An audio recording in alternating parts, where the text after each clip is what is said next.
மகத்துவமும் வல்லமையும் நிறைந்த அற்புதமான ஆண்டவராகிய இயேசு கிறிஸ்துவின் நாமத்தினாலே காலை வேளையிலே மீண்டும் ஒரு ஆசீர்வதிக்கப்பட்ட ஒரு நல்ல நாளிலே நாம் தேவனுடைய சமூகத்தில் அமர்ந்திருக்கிறோம். எத்தனை பேர் இந்த நாளிலே சந்தோஷமா இருக்கிறீங்கன்னு சொல்லி தெரியல. உங்களிடத்துல எல்லா பிரசங்கமா கேட்கறது சந்தோஷமா இருக்கிறீங்கன்னு சொல்லி கேட்டா நீங்க என்ன சொல்லுவீங்க? உள்ள 1000 துக்கம் இருக்கும், 1000 கவலை இருக்கும் இல்லையா? வேகமா சொல்லுவீங்க சந்தோஷமா இருக்கிறேன்னு சொல்லுவீங்க. உங்க சந்தோஷத்தை குறித்து கர்த்தர் அறிவார். ஆகையினாலே இந்த நாளிலும் தேவனுடைய வசனத்துக்குள்ளே நாம் திருப்பிக் கொள்வோம். பிலிப்பியருக்கு நிறுவம் 4வது அதிகாரம் 6வது வசனத்தை நாம் வாசித்து கேட்போம். பிலிப்பியருக்கு நிறுவம் புதிய ஏற்பாட்டில் 273வது பக்கம் திருப்பிக் கொள்வோம். 273வது பக்கம் பிலிப்பியருக்கு நிறுவம் 4வது அதிகாரம் 6வது வசனத்தை வாசிப்பதற்கு முன்பதாகவே நான் திருப்பி வச்சுக்கொள்ளுங்க. இந்த இடத்துல கடந்த வாரத்துல நிறைய சாட்சிகளை கேட்டோம். ஆனா கடந்த வாரம் சாட்சி சொன்ன ஒருத்தரை நீங்க காணல.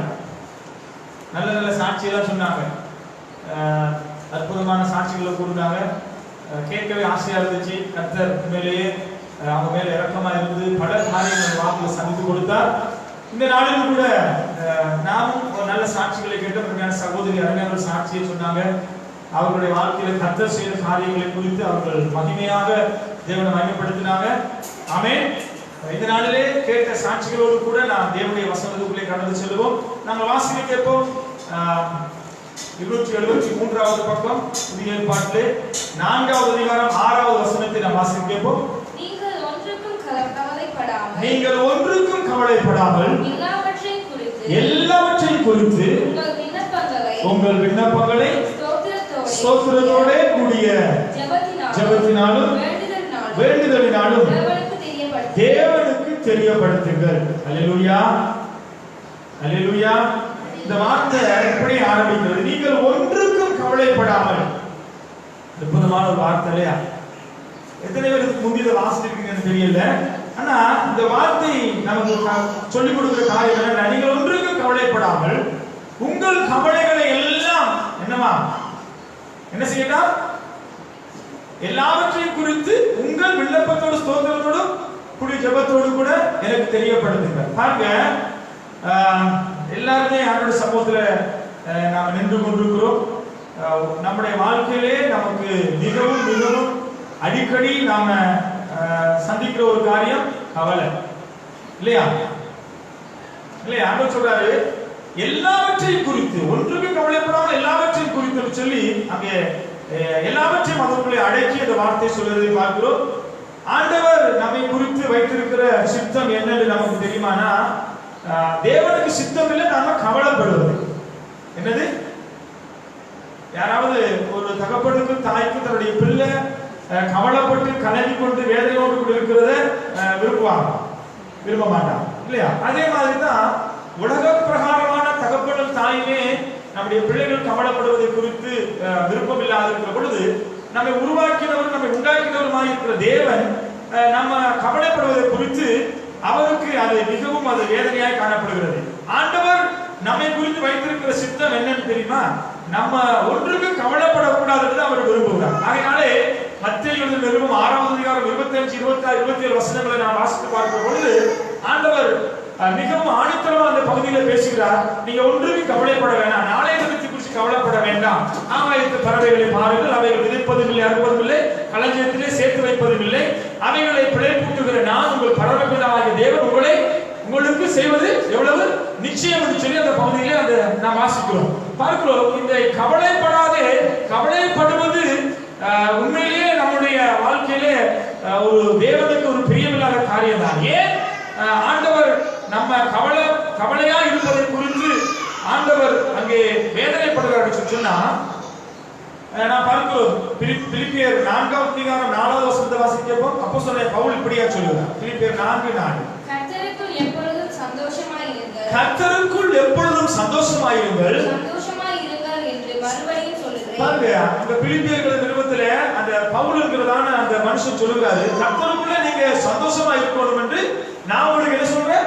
மறுபடியும் சொல்லுகிறேன்னு சொல்லி சொல்றாரு. ஏன்னா இன்னைக்கு இந்த சந்தோஷம் என்கிறது, கவலை இல்லாத ஒரு சந்தோஷமான ஒரு வாழ்க்கை வாழுகிறது ரொம்ப கடினமான காரியமாய் காணப்படுகிறது. அப்போஸ்தலனாகிய பவுல் சொல்லுகிறான், நானும் நீங்களும் எப்பொழுதும் சந்தோஷமா இருக்க வேண்டும் என்று சொல்லி திரும்பவும் சொன்னான். இப்போது பலவிதமான கவலைகள் நம்மை ஆட்கொண்டு கொண்டிருக்கிறது. இந்த நாட்களில் நம்ம உங்களை குறித்து எப்படி இருக்கணும்னு சொல்லி கேட்டா நீங்க சொல்லுவீங்க, இந்த நாட்களில் பல விதமான கவலைக்குள்ளே நாம் பாதிக்கப்பட்டிருக்கிறோம் இல்லையா? ஆமா இல்லையா? என்ன சொல்லி கேட்டா இப்ப புதுசா ஒரு வியாதி ஆரம்பிச்சிருக்கு கொரோனா சொல்லி. இந்த கொரோனாவினால என்ன செஞ்சு கொண்டிருக்கிறோம்? என்ன செய்யறோம்? கொரோனா நிமித்தமா நம்ம பல விதமான காரியத்தை குறித்து நம்ம கவலைப்பட்டு கலங்கி இருக்கிறோம் இல்லையா? இந்த நாட்கள் இந்த கொரோனாவினால பாதிக்கப்பட்டவர்கள் அநேகர் முழு உலக நாடுகளும் பாதிக்கப்பட்டிருக்கிறது. பல வல்லரசு நாடுகள் இதனால பாதிக்கப்பட்டு அவர்கள் அங்கே வேதனையோடு கூட இருக்கிறதை நாம் பார்க்கிறோம். இந்த சூழ்நிலையில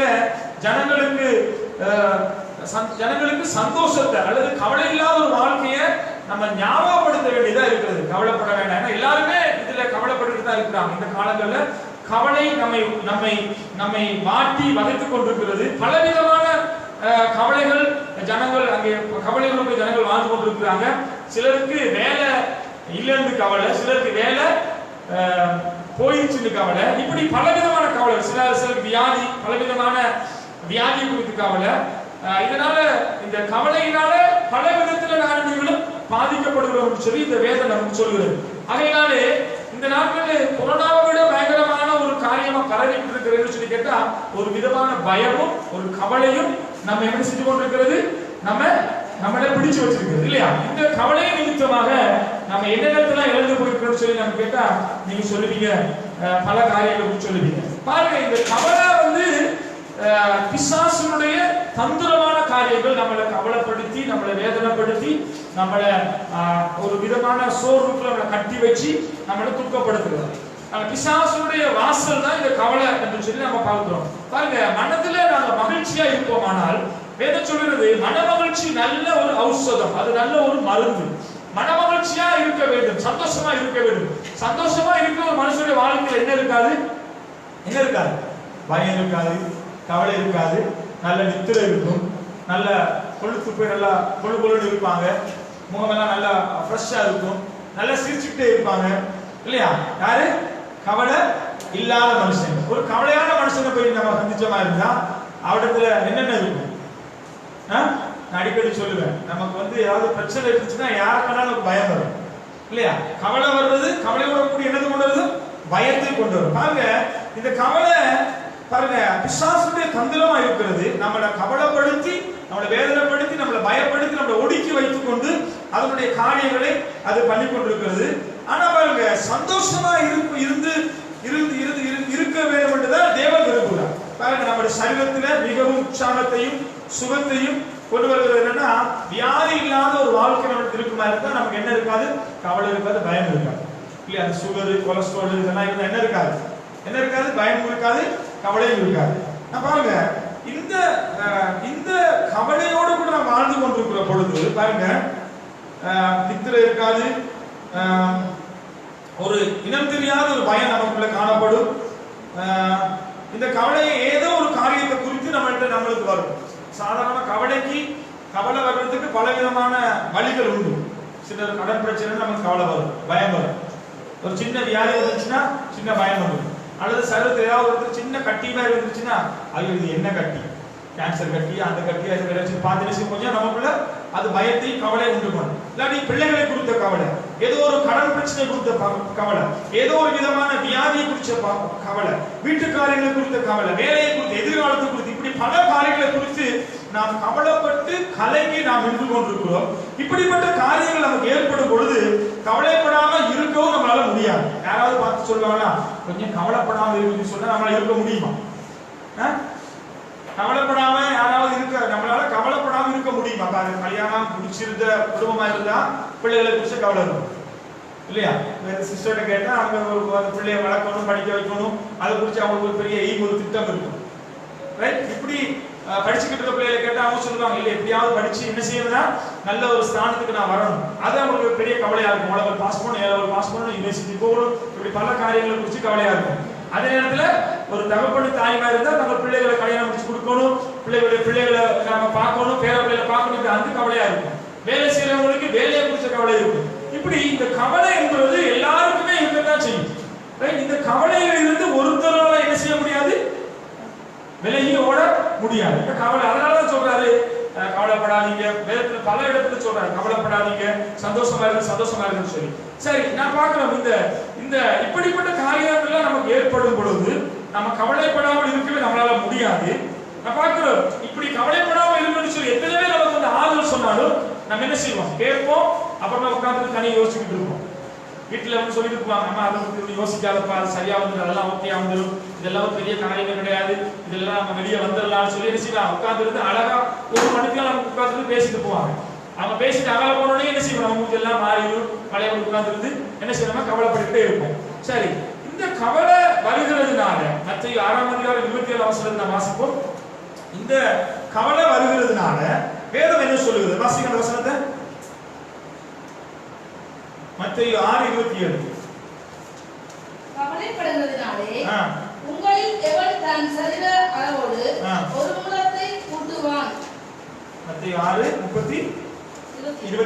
இந்த வசனம் சொல்லுது என்னன்னா, பாருங்க, நீங்க பாருங்க, கவலைப்படுவதனால உங்களில் எவன் தன் அளவோடு ஒரு முழத்தை கூட்டுவான். பாருங்க, அதுக்கு நேரடி வசனங்களை வாசிப்போம். 25 வாசிங்க. ஆகையால் எதற்கு குறித்து கவலைப்பட வேண்டாம் பாருங்க. ஆகையால் எண்ணத்தை உண்போம், எண்ணத்தை குடிப்போம், உங்கள் ஜீவனுக்காகவும் எண்ணத்தை உடுப்போம் என்று உங்கள் சரீரத்துக்காகவும் கவலைப்படாதீர்கள் என்று உங்களுக்கு சொல்லுகிறேன். ஆகாரத்தை பார்க்கிலும் ஜீவனும் உடைய பார்க்கிலும் சரீரமும் விசித்திரர் அல்லவா? ஆகாயத்து பட்சிகளை கவனித்து பாருங்கள், அவைகள் விதைக்கிறதும் இல்லை, அறுக்கிறதும் இல்லை, களஞ்சியம் சேர்க்கிறதும் இல்லை, அவைகளையும் உங்கள் பரமபிதா விளைவிக்கிறார். அவைகளை பார்க்கிலும் நீங்கள் விசித்திரர்கள் அல்லவா? ஆகையால் கவலைப்படுகிறதுனாலே உங்களில் எவன் தன் சரீர அளவோடு ஒரு முழத்தை கூட்டுவான். இந்த வசனங்கள் என்ன சொல்லுதுன்னா 25 இருந்து 27 வரைக்கும் நம்ம வாசிச்சோம். எதை குறித்து கவலைப்பட வேண்டாமா? நமக்கு என்னத்தை குறித்து கவலை இருக்கு இன்னைக்கு? நம்ம கவலையெல்லாம் என்ன கவலை? எண்ணத்தை உண்போம், எண்ணத்தை குடிப்போம் இல்லையா, எண்ணத்தை உடுப்போம், அடுத்தது வீடு முடிய கவலை, சரீரத்துக்கு தேவையான கவலை, என்னது அளவு குறைஞ்சு போகுது, கருப்பாகிட்டோம், மோமெல்லாம் இது என்னது டேமேஜ் ஆயிடுச்சு, அல்லது மெலிஞ்சு போயிட்டோம், நமக்குள்ள சுகர் வந்துருச்சு, கொலஸ்ட்ரால் வந்துருச்சு, இப்படி எல்லாத்தையும் குறித்து நம்ம கவலைப்படுறோம். ஆனா இங்க சொல்றாருன்னா ஒன்றுக்கு கவலைப்படாதீங்க. இதெல்லாம் நீங்க கவலைப்படுறதுனால என்ன ஆக போறது இல்ல, நீங்க கவலைப்பட்டு உட்கார்ந்து எப்பயாவது நீங்க கவலைப்பட்டதுனால உங்க கவலையிலிருந்து வெளியே வந்திருக்கிறீங்களா? யாராவது சொல்லுங்க. நீங்க கவலைப்பட்டு ஒரு காரியத்தை குறிச்சு, ஒரு கடன் பிரச்சனை குறிச்சு நீங்க கவலைப்படுறீங்க, இத்தனை லட்சம் ரூபாய் கடன் கொடுக்க இருக்கு, இந்த காரியம் இப்படி இருக்கு, இந்த காரியம் இப்படி இருக்கு, இதனால நீங்க என்ன செய்றீங்க, ராத்திரி முழுக்க உங்களுக்கு தூக்கம் இல்ல, உட்கார்ந்து என்ன செய்றீங்க கவலைப்பட்டுக்கிட்டே இருக்கிறீங்க. நீங்க கவலைப்படுகிறதுனால உங்க பிள்ளைகளை குறிச்சு, உங்களுடைய எதிர்காலத்தை குறிச்சு, அல்லது உங்க குடும்பத்தை குறிச்சு, உங்களுடைய வியாதியை குறிச்சு, உங்களுடைய கடன் பிரச்சனையை குறிச்சு, வேலையை குறிச்சு, ஏதோ ஒரு விதமான காரியத்தை குறிச்சு நீங்க கவலைப்படுகிறதுனால நீங்க வருஷ கணக்கில் உட்கார்ந்து கவலைப்பட்டாலும் நீங்க படுற கவலையினால உங்களை என்ன செய்ய முடியாது, ஒண்ணுமே பண்ண முடியாது.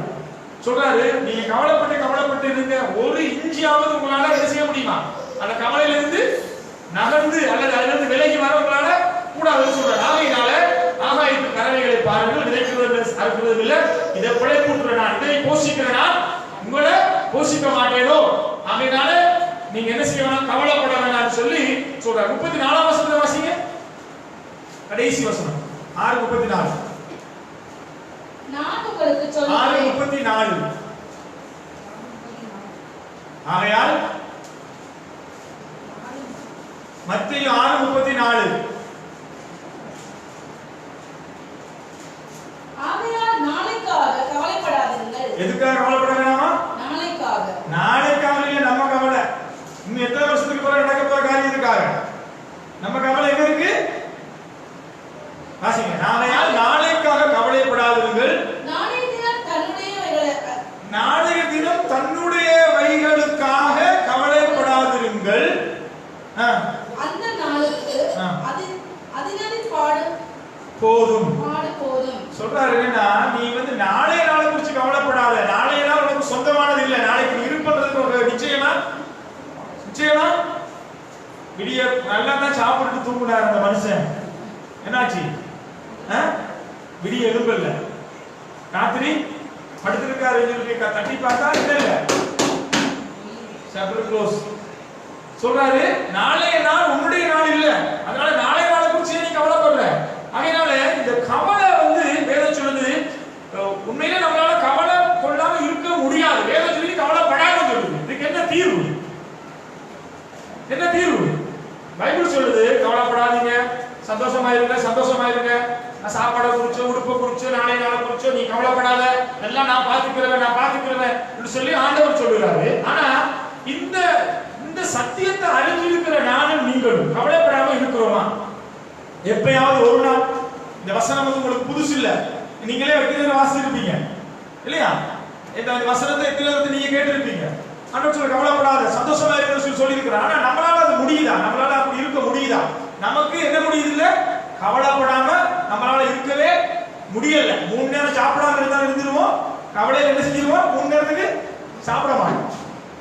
எங்கப்பா இதை யோசிச்சு சாப்பாடே இறங்க மாட்டேங்குது. என்ன செய்வோம்? கவலையினால சாப்பாடு பிரியமில்லாம போயிடும், கவலையை நம்மளால மேற்கொள்ள முடியாம இருக்குது. பாருங்க, இந்த கவலையினால சொன்னாரு ஒரு இன்ச்சு கூடி உங்களால என்ன செய்யலாம், உங்களை கூட்டிக் கொள்ள முடியாத, குறைச்சு கொள்ள முடியாது. பாருங்க இந்த பகுதியில் பார்க்கும்போது பாருங்க, கவலைப்படுவதனால ஒரு இன்ச்சு நம்மளை கூட்ட முடியாது. இந்த கவலையை நம்ம சுமந்து கொள்றதுனால இந்த கவலை நம்மள பல விதத்துல நம்மளை யூஸ் பண்ணுது. நம்மள வந்து எனர்ஜி, நம்மளுடைய பலனை அது என்ன செய்யுது, பயன்படுத்துது. எப்படி பயன்படுத்துது பாருங்க. கவலைப்படுறத டாக்டர் சொல்லி என்ன பாரு, ரொம்ப யோசிக்காதீங்க, உங்களுக்கு ரொம்ப கொலஸ்ட்ரால் இருக்கு, என்ன இருக்கு, பிரஷர் இருக்கு, ரொம்ப யோசிக்காதீங்க. அவருக்கு வந்து அந்த பயந்து போற மாதிரியான காரியங்களை, பயப்படுற மாதிரி காரியங்களை அவருக்கு என்ன செய்யக்கூடாது, சொல்லக்கூடாது. நீங்க படுற கவலை என்ன செய்யுது, உங்க எனர்ஜியை குறைக்குது, உங்களுடைய பலனை குறைக்குது. நீங்க என்ன செய்ய, வீட்டுக்காரருக்கு எதுவும் சொல்லக்கூடாது, என்னன்னா சொன்னா தொப்புன்னு போயிடுவாரு இல்லையா? அதனால அவருக்கு அவங்களுடைய எனர்ஜி எல்லாம் அது எடுத்துக்கிட்டு என்ன செய்யுது, அது என்ன உங்களுக்கு தருதுன்னா, நிறைய உங்களுக்கு இருக்கு. கவலைப்பட்டா சுகர் கூடும் சொல்லுவாங்க இல்லையா? ரைட், சுகர் கூடும், அப்புறம் கொலஸ்ட்ரால் வரும், பிரஷர் வரும் இல்லையா?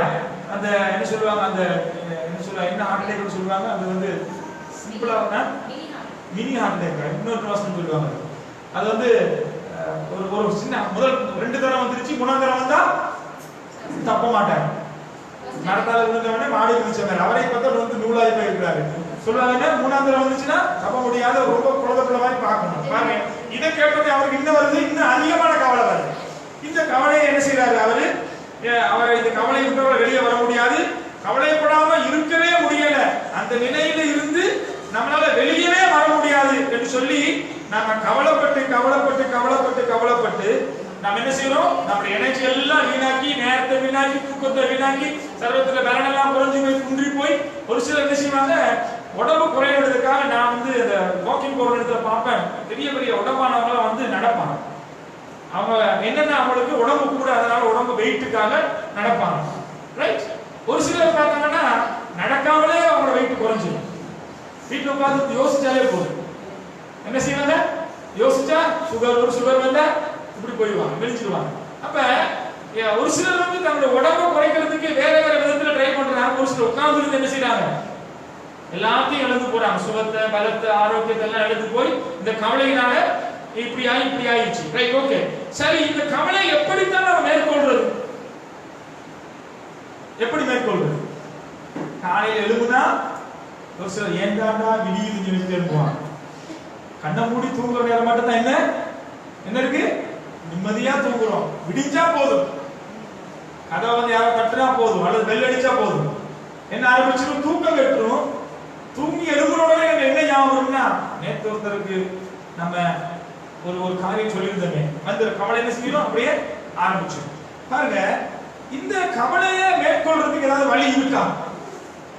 வேதம் சொல்லுது கவலைப்படாத, சந்தோஷமா இரு, உடுப்புக்கு கவலைப்படாத, சோத்துக்கு கவலைப்படாத, சாப்பாடு கவலைப்படாத, நாளை கவலைப்படாத, நாளை நாள் உன்னுடைய நாள் இல்ல, ஏன் கவலைப்படுற, நீ கவலைப்படுற, ஒண்ணுமே உன்னால ஆக போறது இல்ல, இந்த கவலை வேண்டாம் சொல்லி வேதத்துல பல இடத்துல சொல்லி இருக்குது. அப்ப அப்ப எப்படி நம்ம கவலைப்படாம இருக்க முடியும்? உங்களுக்கு கேட்ட நீங்க சொல்லுங்க, ஐயோ முடியாது பாஸ்டர், கவலையில இருந்து என்னால வெளியே வரவே முடியாது. எத்தனை நாளைக்கு நமக்கு சந்தோஷம் இருக்குன்னா, ஒரு சிலருக்கு 3 மாசம், ஒரு சிலருக்கு சம்பளம் எடுக்கிற அன்னைக்கு சந்தோஷம். சம்பளம் வர்ற அன்னைக்கு என்ன இருக்கும்? 1ஆம் தேதி 2ஆம் தேதி சம்பளம் எடுக்கிறாங்க கவர்மெண்ட் சர்வன்ட், நல்ல சந்தோஷமா சம்பளம் எடுத்துட்டு வருவாங்க. அப்புறம் ஒரு 2 வாரம் 3 வாரம் போகும்பொழுது சொல்லுவாங்க வந்து ரிம்மில் போகணும்னு சொல்லுவாங்க. இங்க அப்படி சொல்லுவீங்களோ தெரியாது, என்னது ரிம்மில் போகணும்னு சொல்லுவாங்க. ரிம்மில்னா அது உங்களுக்கு புரியுது நான் சொல்றது, ரைட்? நல்லா காத்தடிச்சு ஓடிக்கிட்டு இருந்த வண்டி இப்ப என்ன காத்து கொஞ்சம் கொஞ்சமா குறைஞ்சி ரிம்முக்கு வந்துருச்சு, ரைட்? அப்ப பணம் இல்லாம பொழுது இந்த பணம் இல்லாத நேரத்துல அடிக்கடி வீட்டுல ரொம்ப சண்டை வரும். எத்தனை பேருக்கு நல்லா அது புரிஞ்சுக்கணும்னு தெரியல. பணம் இருக்கும் பொழுது வேகமா 6 மணிக்கு 7 மணிக்கு எழுந்திருவோம். காசு ஒரு 2 லட்சம் 1 லட்சம் கையில இருந்தா தூக்கமே போகாது இல்லையா? வேகமா எழுப்பி அந்த காசுக்கு நம்ம என்ன செய்வோம்? பிளான் பண்ணுவோம். இதை வாங்குவோம், அதை வாங்குவோம், அதை பண்ணுவோம், இதை பண்ணுவோம், எல்லா விதமான பிளானும் நடக்கும். பக்கத்துல மனுஷன் உட்கார்ந்து இல்ல பணம், இதை வாங்குவோம், அதை பண்ணுவோம், இதை பண்ணுவோம். இவனே காசுக்கு வேலை வருது. இப்ப பணம் இருக்கும் பொழுது நம்மளுக்கு என்ன இருக்கு? சுவே என்ன இருக்கு? சிரிப்பு இருக்கு, மனுஷியோட டாலின்னு சொல்லலாம், மனுஷியோட கூட்டிட்டு எங்க பீச்சுக்கு போகலாம், எல்லா இடமும் போவோம் இல்லையா? எல்லாரும் ஜாலியா இருக்கும். பணம் இல்லைன்னு சொன்னோம், நீங்க மூஞ்சி ரூலர் மாதிரி நின்று பிள்ளை பக்கத்துல வந்தா போவோம், மனுஷன் வந்து ஏதாவது கேட்டா போவோம். அப்ப நாயும் கரிச்சட்டி மாதிரி மனுஷன், வீட்டுக்காரர் மனுஷன். அப்ப பாருங்க, இந்த பணம் கொடுக்குற சந்தோஷம் வந்து கொஞ்ச காலத்துக்கு தான். நம்ம தேடுறது எதுக்கு? எவ்வளவு காலத்துக்கு? நிரந்தரம் இல்ல.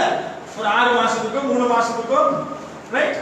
வேலை வந்துச்சுன்னா என்ன இருக்கும்? நல்ல உற்சாகமா இருக்கும். வேலை இல்லாட்டி என்ன பண்ணிடுவோம்? 8 மணி 9 மணிக்கு தான் எழும்புறது இல்லையா? சரி, இப்ப இப்படியான இந்த பிரச்சனையில இருந்து நாம எப்படி வெளியே வர முடியுமா முடியாதா? கவலையில இருந்து வெளியே வர முடியுமா முடியாதா? முடியாதா? இந்த கவலைக்கு என்னதான் தீர்வு? சரி, ஒரே ஒரு உதாரணம் மட்டும் சொல்றேன். இப்ப உங்களுக்கு ஒரு கவலை வருது. என்ன கவலை? பிள்ளைய குறிச்சு ஒரு கவலை, சரிதானே? நம்ம பிள்ளைய எப்படியாவது வளர்த்து படிக்க வைக்கணும். இந்த பிள்ளை சில முரட்டாட்டமா இருக்கு, சொல்லே கேட்க மாட்டேங்குது, இந்த பிள்ளை வந்து கீழ்ப்படிய மாட்டேங்குது, அல்லது இந்த பிள்ளை வந்து ஒழுங்கா படிக்க மாட்டேங்குது, மாயடிக்குது. இந்த மாதிரி பிள்ளைய குறிச்சு சில தாய் தகப்பமா கவலைப்படுவாங்க, சரிதானே? கவலைப்பட்டு என்ன செய்வாங்க? ஒவ்வொரு நாளும் காலை எழுதணும்னு என்ன, ஐயோ இந்த பிள்ளை இப்படி இருக்கு, இந்த பிள்ளை இப்படி இருக்கு, இந்த பிள்ளை இப்படி இருக்கு, இந்த பிள்ளை இப்படி, இந்த பிள்ளைய குறிச்சு கவலைப்பட்டு உட்கார்ந்தே இருப்பாங்க. சரி, இந்த பிள்ளைய குறிச்சு எப்பெல்லாம் உங்களுக்கு கவலை வருதோ, இந்த கவலைய நீங்க போய் ஒரு சில இடத்துல உட்கார்ந்து இருந்து எல்லாருக்கும் சொல்லுவீங்க நீங்க இல்லையா? என் மகன் பாருங்க, என் பிள்ளை, என் அக்கா மகன், ரைட், என் அண்ணன் மகன், அல்லது என் வீட்டுக்காரரு, ஏதோ ஒரு கவலையை குறிச்சு நீங்க சொல்லுங்க. எனக்கு பாரம் இப்பதான் குறைஞ்சிருக்கு. என்னது? ஒரு தலையில போய் என்ன செய்யணும்? அதை இறக்கி வைக்கணும் சொல்லுவாங்க. கொஞ்சம் மனம் விட்டு பேசினா என்ன ஆகும்? கொஞ்சம் கவலை குறைஞ்சு போகும். அதனால வீடா போய் வாசல் உட்கார்ந்து என்ன செய்யறது? மனம் விட்டு பேசுறீங்க உள்ள அந்த கதையில ஊர் கதையும் வரும். அடுத்த வீட்டு கதை, நம்ம வீட்டு கதை பேசதான் போறது, ரைட்? இப்படியே மனம் விட்டு பேசும் பொழுது என்ன ஆகுதுன்னா, இந்த கவலையை நம்ம இறக்கி வைக்கிறோம். சரி, இப்ப இதெல்லாம் வந்து நம்ம கவலை இன்னொருத்தருடைய சொல்லித்தான் நம்ம ஆறுதல் அடையணும், அப்படி இல்லையா? இன்னொருத்தர் போய் சொல்லும் பொழுது, அல்லது மனுஷியா இருக்கலாம், வீட்டுக்காரங்க, அடுத்த வீட்டுக்காரங்க, வேலை செய்யற பஸ்ஸா இருக்கலாம், ஃப்ரெண்டா இருக்கலாம், யாராவது ஒருத்தருக்கு நம்ம என்ன செய்யறோம்? இதை போய் சொல்லும் பொழுது நம்ம கொஞ்சம் என்ன பண்ணுது? கொஞ்சம் பாரம் குறையுது, கொஞ்சம் ஆறுதல் வருது. அவரும் சொல்றதை கேட்டுட்டு போய் என்ன செய்யறோம்? போறோம், ரைட்? இந்த பாருங்க, இப்ப இந்த பிள்ளையை குறிச்சு உங்களுக்கு கவலை வரும் பொழுது, இந்த கவலைய நீங்க கவலையிலிருந்து வெளியே வர்றதுக்கு ஒரே ஒரு வழி என்னன்னா, இந்த கவலையை நீங்க ஜெபமா மாத்தணும். எப்படி மாத்தணும்? இப்ப இந்த பிள்ளைய குறிச்சு சொல்றீங்க இல்லையா? இந்த பிள்ளை வந்து படிக்க மாட்டேங்குது, கீழ்படிய மாட்டேங்குது, அம்மா அப்பா சொல்லு கேட்க மாட்டேங்குது, புத்தி இல்ல, வாயடிக்குது, இந்த மாதிரி பிரச்சனை, வீட்டுக்காரர் இந்த மாதிரி பிரச்சனை, இந்த மாதிரி கடன் பிரச்சனை, அந்த பிரச்சனை எல்லாம் சொல்லி நம்ம மற்றவங்கள்ட்ட போய் ஆறுதல் அடையும் பொழுது, இதெல்லாம் குறிச்சு நம்ம ஜெபமா மாற்றணும். எதை குறித்து நம்ம கவலைப்படுகிறோமோ அதை விண்ணப்பமா நான் மாற்றணும். ஏன்னா நீங்க கவலைப்பட்டு உங்க சூழ்நிலையெல்லாம் நீங்க மாற்ற முடியாது, ஜெபிக்கும் போதுதான் சூழ்நிலையில மாற்ற முடியும்னு சொல்லி இந்த நாளிலே பார்க்கிறோம். யோவான் 14 வசனத்தை வாசிங்க. யோவான் 14 சீக்கிரமா. யோவான் 14 என் நாமத்தினாலே நீங்கள் எதை கேட்டாலும் அதை நான் என்னமா? என் நாமத்தினாலே நீங்கள் எதை கேட்டாலும் அதை நான் செய்வேன். நீங்கள் என்னிடத்திலே அன்பாய் இருந்தால் என் கற்பனைகளை கைக்கொள்ளுங்கள். சொல்றாரு, என் நாமத்தினால நீங்கள் எதை கேட்டாலும் அதை நான் செய்வேன். இப்ப சொல்லிட்டாரு. இப்ப என்ன சொல்றாருன்னா, இப்ப நமக்கு அது தெரியாது. சொல்லிட்டாரு, இப்ப என் நாமத்தினால நீ எதை கட்டணும் வசனத்துக்கு நாம இதுவரைக்கும் நீங்க ஒண்ணுமே கேட்கல, நீங்க கேளுங்க, அப்பொழுது உங்களுக்கு சந்தோஷம் நிறைவேறும்படி நான் அதை உங்களுக்கு தருவேன் வசனம் சொல்றாரு இல்லையா? ரைட். அப்ப கீழ் வசனம்லாம் யோவான்ல வாசிக்கப்பட்ட உங்களை திக்கற்றவனா விட உங்களிடத்துல வருவேன், உங்களை ஆதரப்படுத்துவேன் சொல்றாரு. சரி, இப்ப இந்த வசனம் 14 படி எதை கேட்டாலும் தருவேன்னு சொல்லிட்டாரு. எதை கேட்டாலும். அப்ப உங்களுக்கு தெரியுமா, உங்க கவலையை குறித்து அவர்கிட்ட சொன்னா அவர் செய்வாரா செய்ய மாட்டார்? நான் சொல்ல, வேதம் சொல்லுது. அவர் சொல்ல, நாமத்தினால, இயேசு கிறிஸ்து என்கிற நாமத்தினால நீங்க எதை கேட்டாலும், நீங்க இவ்வளவு சொல்லிட்டு இருந்தோம் இல்லையா, இந்த கவலையில இருந்தனால வெளியே வர முடியல, இது எனக்கு இதுல இருந்து எப்படி நான் வெளியே வரது, எப்படி இந்த கவலைப்படாம இருக்கேனும், எப்படி இந்த பிரச்சனையை நான் மறக்கேனும், இது ஒண்ணுக்கு மேல பிரச்சனை வந்துகிட்டே இருக்குது, எனக்கு 1ஆம் தேதி 2ஆம் தேதி மாத்திரம் சந்தோஷம் வருது, கவலைலாம் எனக்கு என்ன வருது, பணப்பற்றாக்குறை பிரச்சனை வருது, துக்கம் வருது, கவலைப்படுறேன், ஏதோ ஒரு காரியத்தை குறிச்சு நான் இடம் தெரியாத காரியத்தை குறிச்சு கவலைப்பட்டு கலங்கி இருக்கிறேன். இப்படி இருக்கும் பொழுது இந்த கவலையை நம்ம மேற்கொள்றதுக்கு ஆண்டவர் சொல்றாரு என்னன்னா, என் நாமத்தில் எதை கேட்டாலும் நம்ம என்ன செய்யல, நம்ம கவலைய நம்ம என்ன செய்யல, ஆண்டவரிடத்துல போய் வச்சு நம்ம என்ன செய்யல, கேட்கல. ரைட். இப்ப சொன்னாரு, எந்த சூழ்நிலை மாறணும் நம்ம யோசிக்கிறோமோ, அது கடன் பிரச்சனை இருக்கலாம், வியாதியா இருக்கலாம், தேவையா இருக்கலாம், இவைகளில் எல்லாம் இருந்து உங்களுக்கு ஒரு ஜெயம் பெற வேண்டுமா இருந்தா உங்களுடைய அந்த கவலை ஜெபமா மாறணும். என்னமா மாறணும்? கவலை ஜெபமா மாறணும். இந்த கவலையை நீங்க ஜெபமா செஞ்சு பாருங்க. மாறமா மாறாது? நமக்கு அதுக்கு நேரம் இல்லை. எதுக்கு நேரம் இல்லை? அந்த கவலையை ஜெபமா கொண்டு வரதுக்கு நேரம் இல்லை. பாருங்க, எந்த சூழ்நிலையா இருந்தாலும் பாருங்க, இயற்கைக்கு அப்பாற்பட்ட அற்புதங்களை கொண்டு வரக்கூட நம்முடைய ஜெபத்தினால். நீங்க சொல்றீங்க, ஐயோ இதுல இருந்தால வரவே முடியாது, இந்த பிரச்சனை இருந்தனால தலை தூக்கவே முடியாது, எல்லாமே முடிஞ்சிருச்சு என்று நீங்க சொல்றீங்க. ஆனா ஆண்டவர் சொல்றார், என்னால செய்யக்கூடாத காரியம் ஒன்றும் இல்லை. விசுவாசிக்கிறோம், தேவனுடைய மகிமையை காண்பான். என் நாமத்திலே நீங்கள் உங்கள் எல்லா தேவைகளையும் விண்ணப்பத்தோடு ஸ்தோத்திரத்தோடு துதியோடு எனக்கு தெரியப்படுத்துங்க. நம்ம முதல் வசனம் வாசிக்கணும். அப்ப நம்ம யாருக்கு தெரியப்படுத்துறோம்? நம்ம கவலையை யாருக்கு தெரியப்படுத்திக்கிட்டு இருக்கோம்? மனுஷனுக்கு போய் சொல்றோம், மனுஷன் தான் செய்வான்னு நம்புறோம். மனுஷனுக்கு போய் நம்ம கவலையை சொல்லும் பொழுது மனுஷன் என்ன செய்வான்? நீங்க சொல்றதுக்கு கண்ணு வச்சு, மூக்கு வச்சு, காது வச்சு உருவமாக்கி என்ன செய்வான்? அது அப்படியே வேறொரு கதையா வரும். ஆனா இங்க வேதம் என்ன சொல்லுதுன்னா, ஆண்டவர் சொல்றார், இயற்கைக்கு அப்பாற்பட்ட அற்புதங்களை கொண்டு வரக்கூடியவர் அவர் தான். நம்முடைய ஜெபம் அதை மாற்றும். உங்களால செய்யக்கூடாத ஒரு காரியத்தை குறித்து நம்ம என்ன செய்யணும்? கவலைப்பட்டு கொண்டே இருக்கிறோம். நீங்க சொல்றீங்க இது என்னால முடியாது, ஆனா அதை முடியாத ஒண்ணு சொல்லி சொல்லி என்ன செய்றீங்க? கவலைப்படுறீங்க. ரைட்? இந்த கவலை பாருங்க, கவலைப்பட்டு கொண்டிருக்கிறோம். உங்களால முடியாத ஒரு காரியத்தை தேவன் அற்புதமாக சந்தித்து கொடுப்பார் என்று விசுவாசமான ஒரு ஜெபத்தை நமக்கு இன்னைக்கு அவசியமா இருக்கிறது. நம்ம என்ன செய்யறோம்? இது என்னால முடியாது, பலத்தினாலும் அல்ல, பராக்கிரமத்தினாலும் அல்ல, தேவனுடைய ஆவியினால்தான் ஆகும், தேவனுடைய கிருபையினால்தான் ஆகும். நம்ம சொல்ல, நான் இருப்பதும் நிர்மூலமாக இருப்பதும் அவருடைய சுத்த கிருபைன்னு சொல்லணும். நம்ம அது சொல்றது இல்ல. நம்ம என்ன செய்யறோம்? நம்ம பலத்துல நம்ம எப்படியாவது இதுல வெளியே வந்துடலாம்னு சொன்னா என்ன செய்யறோம்? நம்ம முயற்சி பண்றோம். ஆனா இவருக்குள்ள என்ன இல்ல? அந்த விசுவாசமுள்ள ஜெபம் நமக்குள்ள காணப்படல. பாருங்க, இதுக்கு ஒரே வழி என்னன்னா, அற்புதத்துக்காக அற்புதத்தை நம்ம தேடி அப்படியே பாதத்தை நம்ம பிடிக்கணும். நீங்க சொல்றீங்க இதுல இருந்து ஒரு அற்புதம் நடக்காது, மாச கணக்கில் நான் ஜெபிக்கிறேன், எதிர்பார்த்திருக்கிறேன், காத்திருக்கிறேன், ஆனா இந்த பிரச்சனை, இந்த கடன் பிரச்சனை அல்லது இந்த வீட்டு தேவை, இந்த காரியம், பிள்ளைகளுடைய காரியம், பிள்ளைகளுடைய திருமணம், படிப்பு, இந்த மாதிரியான பிரச்சனை, இந்த வியாதி என்னை விட்டு என்ன செய்யல, மாறவே மாறாது.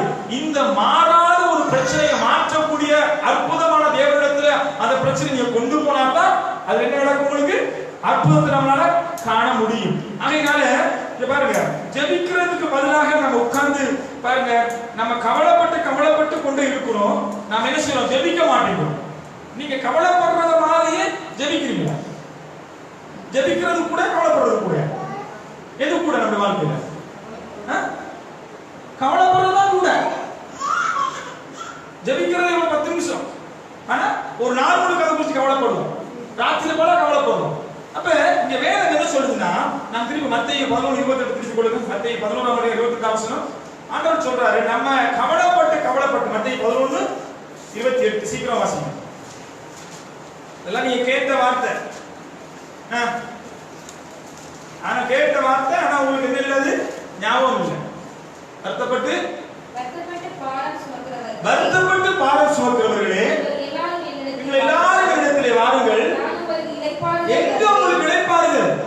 எங்க போன இளைப்பாறுதல்? நீங்க ஓடி ஓடி ஓடி கிடைக்கிறீங்க, ஊரெல்லாம் சுத்துறீங்க. எதுக்கு? உங்க தேவையை சந்திச்சு கொள்றதுக்காக, பண தேவையை சந்திச்சு கொள்றதுக்காக, அல்லது வியாதிக்காக, அல்லது ஒரு எதிர்பார்ப்புக்காக, ஏதோ ஒரு ஆலோசனைக்காக எங்க போறீங்க? ஊரெல்லாம் ஓடி ஓடி ஓடி சுத்துறீங்க. அந்த மனுஷன் இந்த மனுஷன், அடுத்த வீட்டுக்கார, பக்கத்து வீட்டுக்கார, அண்ணன் தம்பி மச்சான் ஓடி போய் ஆலோசனை கேட்கிற ஒன்று மற்ற சங்கீதம் 1 சுத்தமா அப்படி ஆலோசனை நடக்காம பாவிடைய வழி இல்லாம பரிகாசக்கார உட்காராலும் கர்த்தருடைய வேதத்துல பிரியமா இருந்த ஒரு வாசகத்தை தியானிக்கிற மனுஷன் தான் பாக்கியவான் சொல்லு. நீ எங்க ஓடிக்கிட்டு இருக்கீங்க? வாழ்க்கை உனக்கு தேவையை சந்திப்பதற்கு, அல்லது கவலையிலேயே ஏதோ பிரச்சனை விடுதலை ஆகிறதுக்கு மேலும் சொல்லுது. வருத்தப்பட்டு பாரம் சொல்லு. எத்தனை பெரிய வருத்தம் வாழ்க்கை, எவ்வளவு பெரிய பாரத்தை சுமந்துகிட்டு இருக்கிற யாரிடத்துல நான் போய் சொல்லுவேன், யார்கிட்ட உதவி செய்யலாம்னு சொல்லி அங்கலாய்ந்து கொண்டிருக்கிற நீ வேதம் சொல்ல. வருத்தப்பட்டு பாரம் சுமக்கிறவர்களே எல்லோரும் என்னிடத்திலே வாருங்கள், நான் உங்களுக்கு இளைப்பாறுதல் தருவேன். நீ எங்க ஓடிக்கிட்டு இருக்க? உன் வாழ்க்கையில உனக்கு இளைப்பாறுதல் தேவை, எங்க ஓடிக்கொண்டிருக்க? ஆண்டவருடைய வார்த்தை சொல்கிறது 2 விதமான ஆப்ஷன் உனக்கு இருக்கு. கவலையா ஜெபமா? கவலைப்பட்டுக்கிட்டே கடைசி வரைக்கும் இருக்க போறியா, அல்லது இந்த கவலையை ஜெபமா நீ மாற்ற போறியா? 2 ஆப்ஷன். எது உனக்கு ஈஸி? ஜெபிக்கிறது ஈஸியா, கவலைப்படுறது ஈஸி? எது ஈஸி, எது லேசி? எது நமக்கு லேசி? இன்னைக்கு சொல்றாங்க ஜெபிக்கிறது தான் கஷ்டம், கவலைப்படுறது லேசி. பிசாசு நல்லா உட்கார வச்சு நல்லா மைண்ட்ல போடுவான், எல்லாத்தையும் போட்டு போட்டு உட்கார வச்சு எல்லா பாரத்தையும் சுமத்து உங்களை உட்கார வச்சு அப்படியே உங்களை உடைச்சி நொறுக்கி உங்களை அப்படியே அழிச்சிருவான். அவன் லேசா பண்ணிக்கிட்டு இருக்கான். ஆனா நாம என்ன செய்யறோம்? உட்கார்ந்து இருந்து அவன் சத்தத்தை தான் கேட்கிறோம். எதை கேட்கிறோம்? பிசாசுக்கு கரெக்டா சொல்றதை வந்து நாம கேட்கிறோம். டினோன் நான் கேட்கிறோம். ஹலோ, என்ன பிரச்சனை? ரைட், நான் கேட்டுக்கிட்டு இருக்கிறோம். சரிதானே? அப்ப இந்த வேதம் என்ன சொல்லுதுன்னா, உனக்கு கவலைப்படுறது லேசா, ஜெபிக்கிறது லேசா. என்ன செய்ய போறீங்க? என்ன செய்ய போறீங்க? நீங்க என்ன செய்ய போறீங்க சொன்னாக்க அடுத்த பகுதிக்கு நான் கடந்து போகலாம். எது லேசு? கவலைப்படுறது லேசா, ஜெபிக்கிறது லேசா? ஜெபிக்கத்தானே பாஸ்டர் முடிய மாட்டேங்குது. ஜெபம்னாலே அலர்ஜிக்காங்க. ஜெபம்னாலே இருக்கு. ஜெப கூட்டம் வாங்கிய புதன்கிழமை 10 மணிலிருந்து 12 மணி வரைக்கும் உபவாசம் வச்சிருக்கோம். வேதம் சொல்றது சில காரியங்கள் ஜெபத்தினால உபவாசத்தினால ஒளி என்ன செய்யாத நமக்கு போவாது. சில பிரச்சனைகள் இருந்து நம்ம விடுதலை ஆக முடியாது. எதனால? சில விஷயங்கள் சொல்றாரு, உபவாசத்துக்கு ஜெபம் வருதுன்னு சொல்றாரு. பழைய ஏற்பாடுலாம் பாத்தீங்கன்னா பெரிய பெரிய யுத்தத்துக்கு என்ன செய்யறாங்க? ரெட்டு உடுத்திக்கிட்டு சாம்பல்ல உட்கார்ந்து நாட்கள் கணக்கில் உபவாசத்துக்கு ஜெபிக்கிறாங்க. கர்த்தர் ஜெயம் கொடுக்கிறாரு. நம்ம வாழ்க்கையில ஏன் ஜெயம் இல்லைன்னா நமக்கு ஜெபிக்க கஷ்டம். உபவாசத்துல வந்து உட்காருச்சுன்னா நானே என் மனைவி பிள்ளைகள் உட்கார்ந்து உபவாசம், நாங்க உபவாசத்துக்கு ஜெபிக்கிறோம். கர்த்தர் எங்க வாழ்க்கையில எல்லாத்தையும் சந்திச்சு கொடுக்கிறாரு. எங்களை கர்த்தர் ஆசீர்வாதம் வச்சிருக்கிறாரு. ஏன் உங்க வாழ்க்கையில ஆசீர்வாதம் இல்லைன்னா நீ தேவனை தேடுறதுல தீவிரமா இல்ல, நீ தேவனை தேடுகிறதுல வைராக்கியம் இல்ல, உன்னுடைய காரியத்துல தேவன் இல்லாம இருக்கிறாரு, வைராக்கியம் இல்லாம இருக்கிறாரு. அதனால இந்த நாட்களில நமக்கு ஜெபம் லேசா அல்லது கவலைப்பட்டு இருக்கிறது லேசா? ஜெபம் லேசுனா நீ ஜெபிக்கிறதுக்கு முற்பட வேண்டும். அல்லேலூயா. எது லேசு? ஜெபமா கவலையா? ஜெபத்துல என்ன இருக்கா? ஜெபத்துல ஜெயம் இருக்கு. கவலையில என்ன இருக்கு? மரணம் இருக்கு. கவலைப்பட்டு நொந்து நூலாகி என்னது எலும்பு தோலுமாகி என்னென்ன வியாதி நான் சொன்ன எல்லா வியாதியும் வந்து கடைசியா என்ன செய்வாங்க? ஐயோ அந்த சிஸ்டரா இருந்த இது இப்படி போயிட்டாங்க. அந்த மனுஷனுக்கு என்னவா? எல்லா வியாதியும் இருக்கு. கொலஸ்ட்ரால் இருக்கு, சுகர் இருக்கு. கடைசி என்ன? சங்குதான், ஊத வேண்டியதுதான். இப்ப பிசாசு கவலையை கொடுத்து உங்களை உட்கார வச்சு யோசிச்சு உங்களை அவன் பக்கம் திருப்புறதுக்கு அவன் பலவிதமான காரியத்தை செஞ்சுக்கிட்டு இருக்கிறான். நீங்க என்ன செய்றீங்க? கவலைப்படுறதுதான் லேசு சொல்லி பார்த்துட்டு கவலைப்பட்டு இருக்கீங்க இல்லையா? ரைட். இப்ப கவலையா ஜெபமா? ஜெபம்னா எப்படி ஜெபிக்கணும்? 3 பாயிண்ட்ஸ் கொடுக்க போறோம். ஜெபமா கவலையா? கவலைனா ஒரு பாயிண்ட்ஸே கிடையாது, ஒண்ணுமே கிடையாது. நீங்க இப்ப எழுதி போயிடலாம், நான் முடிக்கலாம். நீங்க இல்ல நான் இன்னிலிருந்து கவலையை நான் விட போறேன், இந்த கவலையை மேற்கொள்றதுக்கு எனக்கு நீங்க ஏதாவது எனக்கு இன்னைக்கு தரணும், ஆண்டவர் நீ சொன்ன வார்த்தைகளை பற்றி நான் ஜெபிக்க போறேன்னு சொல்லிக்கிறாருன்னா நாங்க பார்க்கலாம். தொடர்ந்து ஜெபம் என்ன? நாங்க ஜெபிக்கிற நம்ம பண்ணுகிற ஜெபத்துல 3 காரியங்கள் சரி செய்யப்படணும். நீங்க சொல்லலாம், என்ன பாஸ்டர் நான் ஜெபிக்கத்தானே செய்றேன், ஜெபிக்காம யாராவது இருக்கீங்க? நீங்க யாரும் ஜெபிக்காம இருக்கீங்க? எல்லாரும் ஜெபிக்கிறார்கள். என்ன? காலையில ஜெபம், ராத்திரி ஜெபம், சாப்பிடுற ஒரு ஜெபம். அப்படியே உங்களுக்கு ஜெயம் இல்லை. ஏன் அப்ப கவலைப்பட்டு உட்கார்ந்து இருக்கீங்க? அப்ப ஏதோ உங்க ஜெபத்துல ஏதோ கோளாறு இருக்கு இல்லையா? ஜெபத்துல ஏதோ ஒரு சம்திங், ஏதோ ஒரு பிரச்சனை இருக்கு. அப்ப எப்படி ஜெபிக்கணும்? நம்ம பாப்போம் பாருங்க. நாம கவலை வேண்டாம், ஜெபம் தான் பண்ண போறோம்னு சொன்னா 3 விதமான மாதிரி ஜெபத்தை உங்களுக்கு நான் சொல்லிக் கொடுக்க போறேன். இதன்படி நீங்க ஜெபிக்கிற பொழுது உங்களுக்கு கவலையில இருந்து என்ன செய்யலாம்? மேற்கொள்ள முடியும். திருப்பி கொள்வோம். நம்ம பாப்போம். 3 விதமான காரியத்தை சரி செய்யணும். முதலாவது காரியம் என்னன்னா, நாம் ஜெபிக்கும் பொழுது 3 காரியம் நமக்கு நடக்குது. முதலாவது காரியம் என்னன்னா, சீர் பொருந்துதல் முதலாவது நடக்கும். உங்க ஜெபத்துல ஒரு சீர் பொருந்துதல் காணப்பட வேண்டுமா? நீங்க ஜெபிக்கும் பொழுது சீர் பொருந்துதல் உண்டு பண்ணுகிறது. என்ன சீர் பொருந்துதல்னு சொன்னா பாருங்க, என்னை சீர் பொருந்துதல்னு சொன்னா ஜெபம் இல்லாத வாழ்க்கை அவருடைய வாழ்க்கையில தேவன் சித்தம் இல்லாதது என்று சொல்லி நம்ம பார்க்கிறோம். ஜெபம் இல்லாத வாழ்க்கை என்ன இல்லையா? தேவனோடு கூட உறவு இல்லை. ரைட். அப்ப நீங்க ஜெபிக்கிறீங்க பாருங்க. ஏன் அனைவருடைய வாழ்க்கையில இன்னைக்கு கவலை தெரியுமா? என்ன பிரச்சனை இருந்துச்சுன்னா, கஷ்டம், நஷ்டம், துக்கம், கவலை, பயம், பல விதமான வழக்கு பிரச்சனை, இப்படிப்பட்ட பல காரியத்துக்கு நம்ம ஏன் முகம் கொடுத்துக்கிட்டு இருக்கிறோமா இருந்தா, ஆண்டவருடைய சித்தத்துல நம்ம இல்ல. ஆண்டவருடைய சித்தத்துல நம்ம இருப்போமானால் நமக்குள்ள என்ன இல்ல? கவலை இல்ல. என்ன செய்யலாம்? நாம ஔஷதமான சுக வாழ்க்கைக்குள்ள நம்ம இருக்கலாம். இப்ப நம்ம ஜெபிக்கிறோம், என்ன நடக்குது? தேவ சித்தத்துல இருந்து நம்ம ஜெபிக்கணும். இப்ப ஆண்டவர் உங்களுக்கு சித்தத்தை ஒரு கோடு போட்டு வச்சிருக்காரு, ஒரு திட்டம் வச்சிருக்காரு. நீங்க அந்த ரூட்ல போகாம வேற ரூட்ல போய் நீங்க ஜெபிக்கிறீங்க. நீங்க போயிட்டு ஜெபம் பண்ணிட்டு இருக்கீங்க. ஆண்டவர் சொல்றாரு, ஒரு சில காரியத்துக்கான உதாரணத்துக்கு சொல்றேன். ஒரு காரியத்துக்காக நீங்க தேவ சமூகத்தில் ஜெபிக்கிறீங்க. ஆண்டவரே, இந்த காரியத்துல இருந்து எனக்கு ஒரு விடுதலை வேணும், இந்த கடன் பிரச்சனை மாறணும். அப்ப ஜெபம் பண்ணிட்டு என்ன செய்யணும்? தேவன் இடத்துல நம்ம விண்ணப்பத்தை வச்சுட்டா அவர் பதில் கொடுக்கும் வரைக்கும் நம்ம காத்திருக்கணும். நம்ம என்ன செய்யறோம்? ஜெபம் மட்டும்தான். என்ன செய்யறது? ஜெபம் ஆண்டவர் சொல்லும் போது என்ன செய்வோம்? ஓடிடுவோம். ஆண்டவர் சொல்றாரு, சரி ஓகே, அந்த காரியத்துல நான் உனக்கு ஒரு காரியத்தை சமாதானம் உனக்கு தரேன், இதை இப்படி பண்ணா உனக்கு அது சக்சஸா இருக்கும், இந்த காரியத்துல இப்படி நீ செய்தா அது உனக்கு ஜெயமா இருக்கும்னு சொல்லி ஆண்டவர் சொல்லும் போது நம்ம என்ன செய்யறோம்? நம்ம ஜெபம் 2 minutes நூல்டிஸ் தானே, 2 நிமிஷம் போட்டு நூல்டிஸ் தான் நம்ம ஜெபம். காலையில ஆண்டவர் என்ன ஆசீர்வதி, இப்படி ஆசீர்வதி, இப்படி ஆசீர்வதி, வியாபார ஆசீர்வதி, வருமான ஆசீர்வதி, போக்கில கூட வைத்து எல்லாம் உங்களுக்கு அவருக்கு காவலாளி. உங்களுடைய யாரவர் கைடு, உங்களுக்கு அவர் எப்படிப்பட்டவர்? நம்ம ஜெபம் என்ன?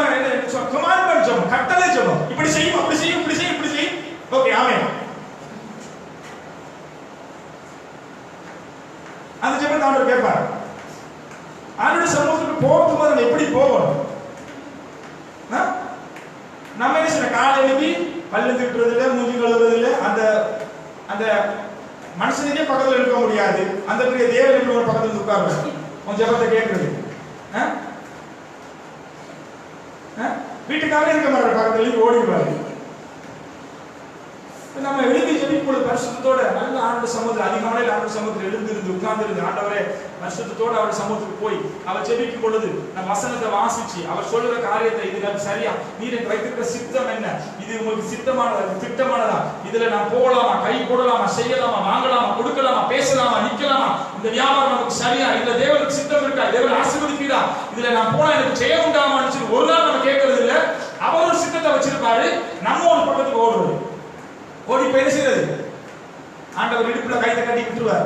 போ, எவ்வளவு தூரம் போறோம்னு பார்ப்போம். போய் என்ன செய்வ? நல்லா மாட்டிக்குவ. என்ன செய்வ? நல்லா மாட்டி வட்டிக்கு வாங்குவே, வட்டி குட்டி போட்டு அப்படியே 10 லட்சம் 20 லட்சம் மாறிடும். ரைட்? அப்புறம் போய் அதுக்கு வேற இடத்துல வாங்க, அப்படி வாங்க, இப்படி வாங்க, இப்படியே போய் என்ன செய்வ? தேவ சித்தம் இல்லாம போன வாழ்க்கை எல்லாம் நடக்கும். அது திருமணமா இருக்கலாம், படிப்பா இருக்கலாம், நம்முடைய எந்த காரியமா இருக்கலாம், வாங்குற வீடா இருக்கலாம், வாங்குற வாகனமா இருக்கலாம், எதுவாக தேவ சித்தம் இல்லாம நாம ஒரு காரியம் செய்யற பொழுது நம்முடைய வாழ்க்கையில என்ன இல்ல? கவலைதான். ஐயோ, அடிக்கடி நான் கேட்கிற வார்த்தை, இதுக்கு பிறகுதான் நான் கல்யாணமே கட்ட மாட்டேன்னு சொல்லுவாங்க சிலர். ஏன்னா ஆரம்பமே முதல் கோணல் முற்றின் கோணல். ஆரம்பத்திலே ஐயோ பாஸ்டர் நல்லா தான் வந்தா, எப்படி இருந்தா பார்க்கும் பொழுது நல்லா தான் இருந்த, இப்பதான் தெரியுது. சுரேஷ் சிரிக்கிறார், இப்பதான் தெரியுது. சரி, அப்ப ஆரம்பம் நம்ம போகிறது தேவ சித்தமானதெல்லாம் நாம என்ன செய்யணும், தெரிஞ்சு கொள்ள வேண்டும். பாருங்க, இன்னைக்கு அநேகருடைய வாழ்க்கையில கவலை என்னன்னா, தேவ சித்தத்துல நம்ம இல்ல. நம்மளுடைய ஜெபம் சீர்பொருந்த பண்ணுமா, நம்முடைய ஜெபம் நம்மள சீர்படுத்துமா. நம்ம ஜெபிக்கிற ஜெபம் என்ன செய்யுமா, நீ எதுக்கு ஜெபிக்கிறீங்க, எதுக்காக ஜெபிக்கிறீங்க? ஆண்டவரே இந்த காரியத்துல, ஆண்டவரே இந்த பிள்ளைக்கு இந்த காரியத்துல ஒரு காரியத்தை பண்ணுங்க, வீட்டு காரியம் தேவை, வருமானம், வியாபாரத்துல, ஆண்டவரே இந்த தொழில, எதிர்காலத்துல இதெல்லாம் தேவை, இதெல்லாம் சீர்படுத்திட்டாங்க. அதானே ஜெபம், அதானே ஜெபம். அப்ப ஒரு ஜெபம் தேவனோடு கூட சீர்பொருந்துவதற்கு, அது சீர்பொருந்தாவிட்டால் சீரழிவு தான்.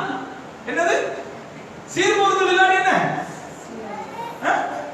அது உனக்கும் இப்ப நீ போய் சம்பந்தமானவர்கள் வந்து உன்னோட ஒத்து வராட்டி என்ன சீரழிவு தான். பிரச்சனை, சண்டை, கோர்ட்டு, வழக்கு இப்படி தெரிய வேண்டியதுதான். ஆனா இங்க வேதம் என்ன சொல்லுதுன்னா, நம்ம ஜெபிக்கிற காரியம் சீர்பொருந்துதலை உண்டு பண்ண வேண்டும். எந்த சீர்பொருந்துதல் சொன்னா, ஆண்டவருடைய சித்தத்தோட அது என்ன செய்யுமா, அது இணைக்கப்பட வேண்டும். சித்தமா இருந்தா மாத்திரம்தான் ஆண்டவரே அது எனக்கு தரணும், அதை செய்யணும், அதை வாய்க்கப்படணும் சொல்லி நம்ம ஜெபிக்கணும்.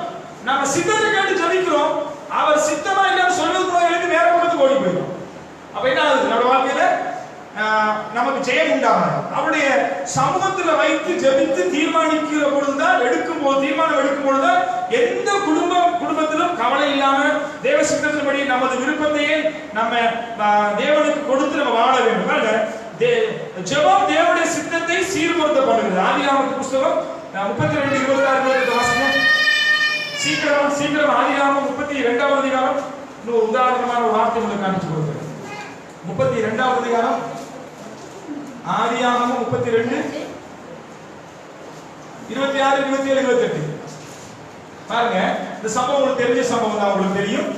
பாருங்க, இங்க என்னன்னா, யாக்கோபு என்கிற ஒரு மனுஷன் தான், அவன் ஏசா என்கிறவனை ஏமாத்தி தன்னுடைய அப்பாவிடத்துல போய் சிரேஷ்ட புத்திர சுபகாரத்தை கூழுக்காக அவன் விற்கிறான். அண்ணனுடைய ஆசீர்வாதத்தை பெற்றுக்கொள்ளப்படியா யாக்கோபு அவனை ஏமாத்தி என்ன செய்யறான், அப்பாவிடத்துல ஆசீர்வாதத்தை பெற்றுக்கிட்டு போறான். ரைட், ஆசீர்வாதத்தை பெற்றுக்கிட்டு போறான். இந்த ஆசீர்வாதத்தோட போன ஏசா யாக்கோபு என்ன செய்யறான், ஒரு மாமனார்கிட்ட போய் அங்க நல்ல வசதியா வாழ்ந்து என்ன செய்யறான், ஏமாத்தி பெற்றுக்கொண்டு போன ஆசீர்வாதத்தோட கூட அவன் என்ன செய்யறான், நல்ல ஒரு இடத்துல திருமணத்தை முடிச்சு நல்ல இரு பரிமாணங்களோடு நல்ல ஆசீர்வாதமான ஒரு வாழ்க்கைக்குள்ள அவன் என்ன செய்யறான், கடந்து போறான். இப்படிப்பட்ட ஏசாவோட வாழ்க்கையில ஆசீர்வாதம் இருந்துச்சு, நிறைவான ஆசீர்வாதம் இருந்துச்சு, இரு பரிமாணங்கள் கொடுக்கப்பட்டது, நிறைவான ஆசீர்வாதம். கடன் பிரச்சனை இல்ல, வேதனை இல்ல, துக்கம் இல்ல, ஒண்ணுமே இல்ல, நிறைவான ஆசீர்வாதம் இருந்துச்சு. ஆனா அவனிடத்துல என்ன இல்ல, தேவனோடு கூட இருக்கிற உறவு அவனத்துல காணப்படவில்லை. ஆனா என்ன செய்யறான், அத்தனை ஆசீர்வாதத்தை வச்சு கொண்டிருக்கிற ஏசா யாக்கோபு என்ன செய்யறான், 28ஆம் வசனத்தை வாசிப்போம், 26ஆம் வசனத்தை வாசிப்போம். அவர் நான் போகட்டும், அப்பொழுது பொழுது விடுகிறது என்றார். அதற்கு அவர், நீ என்னை ஆசீர்வதித்தால் ஒழிய உம்மை போக விடேன் என்றான். அவர், உன் பெயர் என்ன என்று கேட்டான். யாக்கோபு என்றான். அப்பொழுது அவன், உன் பெயர் யாக்கோபு என்னப்படாமல் இஸ்ரவேல் என்னப்படும், தேவனோடு மனிதனோடு போராடி மேற்கொண்டாயே என்றான். பாருங்க, இந்த யாக்கோபுன்ற அர்த்தமே ஏமாத்துக்காரன், சுத்துமாத்துக்காரன், பொய்க்காரன் தான், பித்தலாட்டுக்காரன் தான். இந்த ஏமாத்துக்காரன், சுத்துமாத்துக்காரன், பித்தலாட்டுக்காரன் என்ன செய்யறான், ஆண்டவருடைய சமூகத்துல போய் நிக்கிறான். என்ன சொல்றான், போய் ஆண்டவரே நீர் ஆசீர்வதிக்காவிட்டால் உம்மை நான் போக விடமாட்டேன்னு சொல்றாரு. அப்ப ஆண்டவர் சொல்றாரு, உன் பேர் என்ன கேட்கும் பொழுது சொல்றாரு யாக்கோபு சொல்றாரு. இனிமே நீ யாக்கோபு இல்ல, இனிமே நீ யாரு, இஸ்ரவேல். ஏன்னு கேட்டா கடைசி பகுதி சொல்லுது பாருங்க, தேவனோடு கூட போராடி மேற்கொண்டாயே என்றான். பாருங்க, தேவனோடு கூட போராடி மேற்கொண்ட ஒரு மனுஷனா. எப்படிப்பட்ட மனுஷனாவ, பித்தலாட்டுக்காரன், பொய்க்காரன், ஏமாத்துக்காரன், சுத்துமாத்துக்காரன். அவன் பேரே யாக்கோபுனா என்னது, எத்தன். அப்படிப்பட்ட ஒரு மனுஷனை ஆண்டவர் சமூகத்துல பாதத்துல போய் விழுந்து என்ன செய்யறான், ஆண்டவரே நீர் என்னை ஆசீர்வதிக்காவிட்டால் உம்மை நான் போக விடேன். உடனே ஆண்டவர் என்ன செய்றாரு, அவனை ஆசீர்வதிச்சு சொல்றாரு, நீ தேவனோடு போராடி என்னவா மேற்கொண்டாய் என்று சொல்லி சொல்றாரு. இந்த யாக்கோபு தேவனோட போராடி மேற்கொண்டான். ஏன் நம்மளால மேற்கொள்ள முடியாது? நம்ம பிரச்சனை நம்மளால தேவனை நோக்கி மன்றாடி போராடி நம்மளால மேற்கொள்ள முடியாது. நம்ம யாக்கோபு மாதிரி என்ன செய்யறது இல்ல, தேவ சமூகத்துல போய் விழுகிறது இல்ல, பாதத்தை பிடிக்கிறது இல்ல, போராடி ஜெபிக்கிறது இல்ல, தேவனை நோக்கி பார்க்கிறது இல்ல. அதனாலதான் நமக்கு என்ன, நம்ம பிரச்சனை நமக்கு என்ன செய்யுது, சங்கிலி மாதிரி நம்மளை கோர்த்துக்கிட்டே பின்னாலே வருது. தொடர்ந்து நம்மளை நிழலை போல நம்மளை என்ன செய்ய பின்தொடர்ந்து யாக்கோபு வந்து ஏமாத்தலும் எத்தனமா இருந்தான். அவன் வந்து எல்லா ஆசீர்வாதம் அவனுக்குள்ள இருந்தது. ஏமாற்றி வாங்கிட்டு வந்த அண்ணனுடைய ஆசீர்வாதத்தை. ஆனா அவ்வளவு ஆசீர்வாதம் இருக்கிறாங்க, நிறைவான ஆசீர்வாதம் இருக்கிற இரு பரிவாரங்களோடு இருந்த யாக்கோபு என்ன செய்யலாம்? ஆண்டவர் சமூகத்தில் சொல்ற, ஆண்டவரே இந்த ஆசீர்வாதம் எனக்கு என்ன இல்ல, திருப்தி இல்ல. உலக ஆசீர்வாதம் திருப்தி இல்ல. வீடு இருக்கு, காணி இருக்கு, பூமி இருக்குது, வீடு இருக்கு, சொத்து இருக்கு, ஆடு மாடு எல்லாமே இருக்கு. நான் என்ன சொல்றேன்? ஆண்டவரே இந்த ஆசீர்வாதம் எனக்கு வேண்டாம். நீங்க ஆசீர்வதிக்கணும். நீங்க ஆசீர்வாதத்தா தான் உங்களை போக விடுவேன். இன்றைக்கு நானும் நீங்கள் எந்த ஆசீர்வாதத்துக்கு ஓடிக்கிட்டு இருக்கிறோம்? எந்த ஆசீர்வாதத்தை நோக்கி ஓடுறோம்? அழிந்து போற உலக ஆசீர்வாதத்தை நோக்கி ஓடிக்கிட்டு இருக்கிறோமா? வேதம் சொல்லுகிறது கர்த்தருடைய ஆசீர்வாதம் என்னத்தை கொடுக்குமா? அது வேதனையை கொடுக்காதுன்னு சொல்லுது. கர்த்தருடைய ஆசீர்வாதம் ஐஸ்வர்யத்தையும் மகிமையை நமக்கு கொண்டு வரும். நானும் நீங்களும் தேடுகிற ஆசீர்வாதம் என்ன? வீடு கட்டணும், பங்களா கட்டணும், பிசினஸ்ல பெரிய இடத்துல வரணும், எல்லா காரியத்தையும் ஓடிக்கிட்டு இருக்கிறோம். அத்தனையும் செய்ய தேவன் சித்தமா இருக்கிறார். தேவனுக்கு சித்தமா இருந்தவன் வாழ்க்கிறது நடக்கும் என்று வேதம் நமக்கு சொல்லுகிறது. ஆகையினாலே பார்க்கிற இந்த தேவ சித்தம் இல்லாமல் ஏசாவை ஏமாற்றி பெற்றுக்கொண்ட ஆசீர்வாதத்தை வச்சிருந்தான். ஆனா தேவனுடைய சித்தத்தின்படி அவன் வாழ்க்கை இருக்கவில்லை. ஒரே ஒரு ஜெபம், ஒரு ராத்திரி அவன் பண்ணின ஜெபம் அவன் என்ன செய்தது? அவனை ஆசீர்வாதமா மாற்றினது. ஒரு ராத்திரி பண்ணின ஜெபம் எத்தனைமாய் கல்லணமா ஏமாற்ற காரணமா இருந்தான். ஒரு ராத்திரி பண்ணின ஜெபம் அவனுடைய வாழ்க்கையை மாற்றினது. ஆண்டவன் சொல்றாரு, நீ தேவனோடு கூடி போராடி ஜெயம் பெற்ற மனுஷன் சொல்லி யாக்கோபுக்கு ஆண்டவர் சாட்சி கொடுக்கிறார். ஆகையினாலே இந்த காலை வேளையில தேவ சமூகத்தில் அமர்ந்திருக்கிற நானும் நீங்களும் இந்த ஆசீர்வாதம், இன்றைக்கு ஆசீர்வாதத்தை தேடி நாம் ஓடிக்கொண்டே இருக்கிறோம். ஜெபம் இல்ல, வேத வாசிப்பு இல்ல, ஆலயத்துக்கு போறது இல்ல, தேவ பயம் இல்ல, பரிசுத்தம் இல்ல, என்ன செய்யறோம்? ஆனா என்ன வேணும்? நமக்கு ஆசீர்வாதம் மட்டும் வேணும். இந்த ஆசீர்வாதத்துக்குள்ள நம்ம வாழ்ந்து கொண்டிருக்கிற பொழுது, இந்த ஆசீர்வாதத்திலே நாம் ஓடுகிற பொழுது, இந்த ஆசீர்வாதம் நமக்கு நிலையாய் காணப்படும். அது நிலை நிற்குமா? இந்த ஆசீர்வாதம் நமக்கு திருப்தியை கொடுக்குமா? அல்லது அது நமக்கு ஆசீர்வாதமா காணப்படுமா என்று சொல்லி நான் நீங்கள் அறிந்து கொள்ள வேண்டும். தேவ சித்தம் இல்லாத வாழ்க்கை தான் அதுக்கான காரணம். தேவ சித்தத்தை அறிந்து கொள்ளாதவன் கொள்வது எப்படி என்று நம்ம முதல்ல தெரிஞ்சு கொடுக்க வேண்டும். அதனால தேவ சித்தத்துக்குள்ள நாம் வாழுகிற பொழுது, தேவ பிரசன்னத்துக்குள்ள நாம் நிற்கிற பொழுது, நாம் ஆசீர்வாதமான வாழ்க்கை நம்மளால வாழ முடியும். இரண்டாவது காரியம் ஜெபம். முதலாவது நீங்க ஜெபம் பண்ணும் பொழுது தேவ சித்தத்தை அறிஞ்சு ஜெபிக்கணும். அப்பதான் என்ன செய்ய முடியும்? ஜெயம் கொண்ட வாழ்க்கை நம்மளால வாழ முடியும். இரண்டாவது ஜெபம் துரிதப்படுத்துகிறது நம்முடைய காரியத்தை. பாருங்க, இன்றைக்கு அநேகருடைய காரியத்துல என்ன இல்லைன்னா தாமதம் தான். என்ன இல்ல, நான் ஜெபிக்கிறேன், எனக்கு என்ன இல்ல, தாமதமா தான் இருக்கு. என்ன இல்ல, கல்யாணம் தாமதம், வீடு வாங்குறது தாமதம், அந்த காரியம் இந்த காரியம், இப்படி பல காரியங்களை குறித்து நம்ம என்ன செய்யறோம்? தாமதிச்சு கொண்டே இருக்கிறோம். கேமரா போட்டு பாருங்க, தாமதிச்சு கொண்டே இருக்கு. இந்த தாமதங்கள் நமக்கு என்னத்தை கொண்டு வருதுன்னு சொன்னா, பாருங்க, துரிதப்படுத்துகிறது. நம்ம ஜெபிக்கிற பொழுது ஜெபம் நம்மளை துரிதப்படுத்தி நம்முடைய ஆசீர்வாதத்தை கொண்டு வருது. இன்றைக்கு அநேகருடைய காரியங்கள் தாமதம். என்னன்னு சொல்லி கேட்டா, எல்லாத்துக்கும் காரணம் கவலை தான். என்ன காரணம்? எல்லாத்துக்கும் காரணம் என்ன?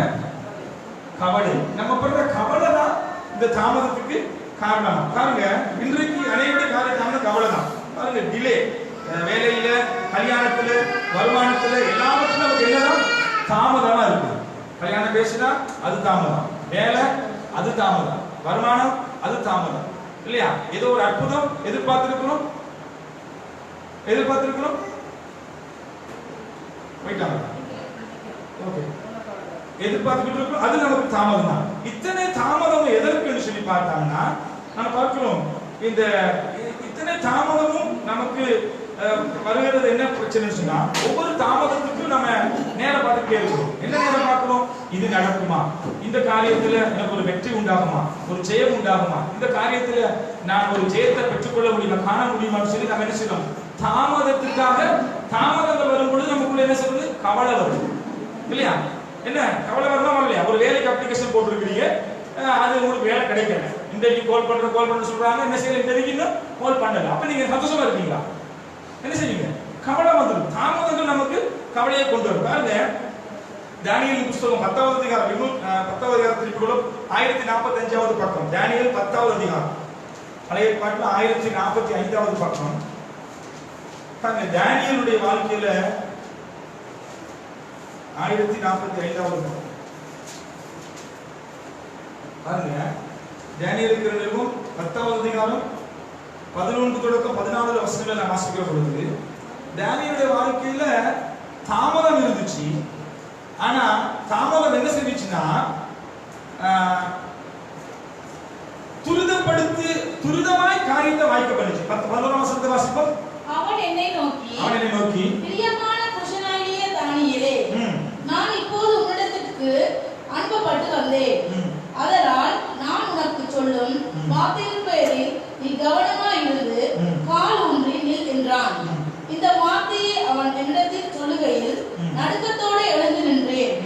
அப்பொழுது அவனை நோக்கி, தானியேலே, பயப்படாதே, நீ அறிவை அடைகிறதற்கும் உன்னுடைய தேவனுக்கு முன்பாக சின்னப்படுத்துவதற்கும் உன் மனதை செலுத்தின முதலாவது நாள் துவக்கி உன் வார்த்தைகளே கேட்கப்பட்டது.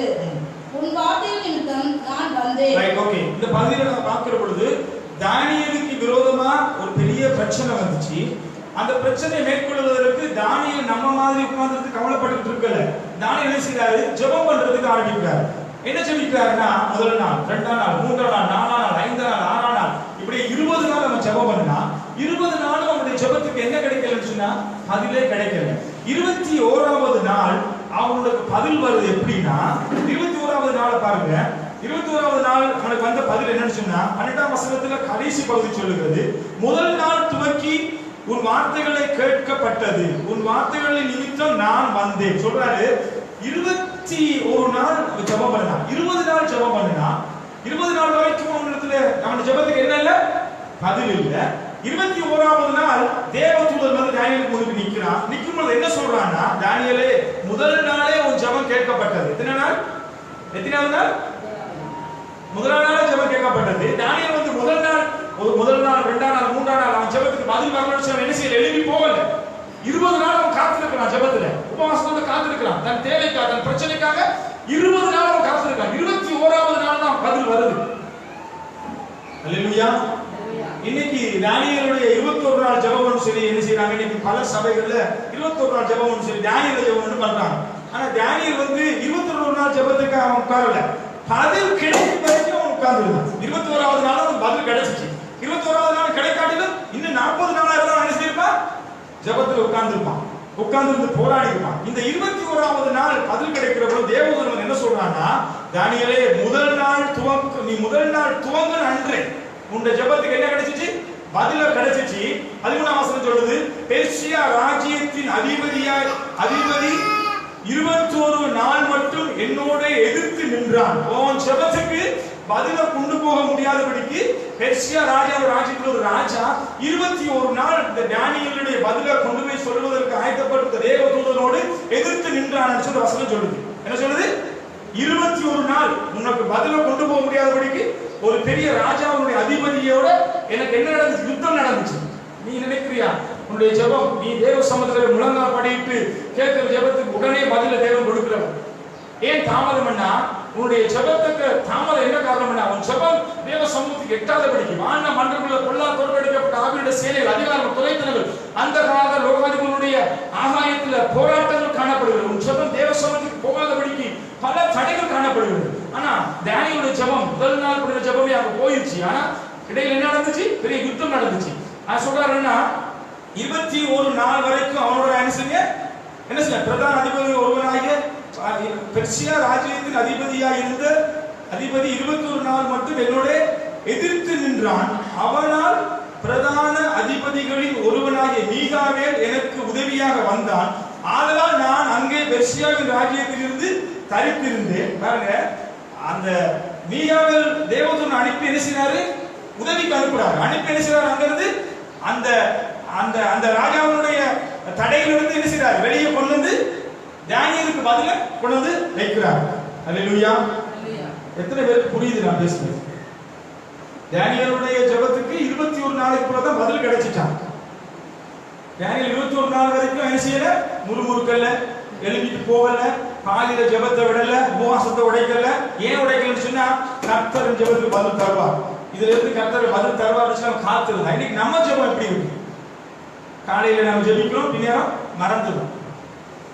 காலையில எழுதி ஜெபிக்கிறோம், ஆண்டவரே இந்த பிரச்சனை அந்த பிரச்சனை இந்த பிரச்சனை பட்டியல் போட்டு அப்படியே கொடுக்குறோம். கொடுத்துட்டு என்ன செய்யறோம்? ஆண்டவர் வழி திறக்கும் வரைக்கும் காத்திருக்கிறது இல்ல. நம்ம ஒரு வழியில போய் என்ன செய்யறது? அதுக்கு பதில தேடுறது. அந்த பதில் எப்படி இருக்கும்? நிந்தையும் வேதனையும் அவமானமும் துக்கமும் கண்ணீருமாய் காணப்படும். ஆனா தேவ சித்தத்துக்கு நம்ம காத்திருக்கு. தானியேல் காத்திருந்தான், 21 நாள் காத்திருந்தான், 21 நாள் வரைக்கும் காத்திருந்தான். ஆனா 21 நாள் முதல் நாளே அவனுக்கு பதில் கிடைச்சிருச்சு. ஆனா அந்த பதிலை கொண்டு வரதுக்கு எத்தனை தடைகள் இருந்துச்சு. இன்னைக்கு உங்க வாழ்க்கையில நீங்க பண்ற ஜெபத்துக்கு தடைகள் பிசாசு வச்சுதான் இருக்கான். போராட்டங்கள் போராடிட்டு தான் இருக்கும். உங்க ஜெபத்துக்கு வசனங்கள் நீங்க ஜெபிக்கிற ஜெபத்துக்கு ஏன் தடை? பிசாசோடு கூட இருக்கிற போராட்டம் தான். ஆனா நம்ம விடாம நம்ம என்ன செய்யணும்? ஜெபிக்க வேண்டும், விடாம போராட வேண்டும், விடாம தேவ சமூகத்துல காத்திருக்க வேண்டும், முறுமுறுக்க கூடாது, தேவனிடத்துல கேள்வி கேட்க போக கூடாது. தானியேல் போல எப்படி இருக்கணும்? போராடி ஜெபிக்கிறோம் நம்ம மாறணும் நம்ம வாழ்க்கையில. அப்பதான் என்ன பண்ணுங்க, நம்முடைய ஜெபத்துக்கு கர்த்தர் என்ன செய்வாரு? நம்முடைய ஜெபமும் தேவனுடைய நம்முடைய ஜெபம் தடை இல்லாம என்ன செய்வார்? தேவன் கொண்டு வருவார். அல்லேலூயா, அல்லேலூயா. ஆகையினால இந்த நாட்களில தேவ சமூகத்துல காத்திருக்கிற நானும் நீங்களும் ஜெபம் நம்முடைய வாழ்க்கையில தடைகளை நீக்கும். ஜெபம் தேவ சித்தத்துக்குள்ள நம்மளை என்ன செய்யும்? நடத்தும். மூன்றாவது பார்க்கிறோம், ஜெபம் நம்மளை முன்னேறி போக பண்ணும், தடைகள் எல்லாம் உடைக்கும், முன்னேறி வெற்றியை கொண்டு வரும். ஜெபம் யாத்திராகமத்தின் புத்தகம் 17ஆம் அதிகாரம் 8-16 வாசிக்கிற பொழுது அந்த ஒரே ஒரு வார்த்தையை மாத்திரம் வாசித்து நான் ஜெபிக்க போறேன். யாத்திராகமத்தின் புத்தகம் 17ஆம் அதிகாரம் 8-16 மிகவும் அருமையான ஒரு வார்த்தை. பாருங்க, நம்முடைய வாழ்க்கையில ஜெபம் என்ன செய்யுமா? நமக்கு முன்னேறி செல்லவும் வெற்றியை கொண்டு வருமா. நம்ம வாழ்க்கையில ஏன் நமக்கு முன்னேற்றம் இல்லை, ஏன் ஜெயம் இல்லை? நம்ம சரியான ஜெபம் இல்லை. அல்லேலூயா. என்ன இல்ல? சரியான ஜெபம் இல்லை. அதனால நம்மளால முன்னேற முடியல, நம்மளால ஜெயம் கொள்ள முடியல. 14, 17, 8-16 வசனத்தை வாசிப்போம். அமலேக்கியர் வந்து ரெவிதீமிலே இஸ்ரவேலோடு யுத்தம் பண்ணினார்கள். அமலேக்கியர் வந்து ரெவிதீமிலே இஸ்ரவேலோடு கூட யுத்தம் பண்ணினார்கள். அப்பொழுது மோசே யோசுவாவை நோக்கி நீ நமக்காக மனிதரை தெரிந்து கொண்டு புறப்பட்டு அமலேக்கியரோடு யுத்தம் பண்ணு. நாளைக்கு நான் மலை உச்சியில் தேவனுடைய கோலை கையில் பிடித்துக் கொண்டு நிற்பேன் என்றான். என்ன நடக்குதுன்னா, இஸ்ரவேலுக்கு விரோதமா அமலேக்கியர் பெரிய யுத்தத்தை ரெடி பண்ணிட்டாங்க. மோசே என்ன சொல்றாருன்னா, யோசுவாவை கூப்பிட்டு என்ன சொல்றாரு? யோசுவாவே என்ன செய்யணும்?